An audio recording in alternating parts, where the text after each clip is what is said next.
చరిత్రను మలుపు తిప్పిన దీక్ష. కేసీఆర్ సచ్చుడో తెలంగాణ వచ్చుడో అని పిలుపునిచ్చి తన జాతి విముక్తి కోసం చావునోట్లో తలబెట్టిన సాహసికుడు కేసీఆర్.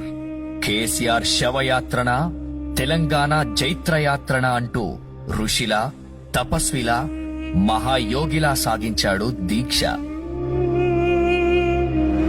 కేసీఆర్ ఆమరణ దీక్ష ఊర్లను ఉరకలెత్తించింది, పట్టణాలను పరవళ్లు తొక్కించింది, యూనివర్సిటీ ప్రాంగణాలను ఉర్రూతలూగించింది, గుడిని, బడిని, మడిని జై తెలంగాణ నినాదంతో ఏకం చేసింది. ఆరోగ్యం క్షీణించిన, ప్రాణాలకే ప్రమాదమని తెలిసినా, ఎందరూ బతిమిలాడినా, విన్నవించుకున్నా కూడా వెనక్కి మాత్రం తగ్గలేదు. ఆత్మగౌరవ విశ్వరూపం చూసి, కేసీఆర్ పట్టుదల చూసి పార్లమెంట్లో ప్రకంపనలొచ్చాయి. ఢిల్లీ దిగొచ్చింది. తెలంగాణకు అర్ధరాత్రి స్వాతంత్రం వచ్చింది. బక్కపలచని మనిషి ఉక్కు సంకల్పంతో గమ్యాన్ని ముద్దాడిండు. తెలంగాణ రాష్ట్ర ఏర్పాటు ప్రకటనొచ్చింది. తెలంగాణ స్వప్నం కాదు, సత్యమని రుజువైంది.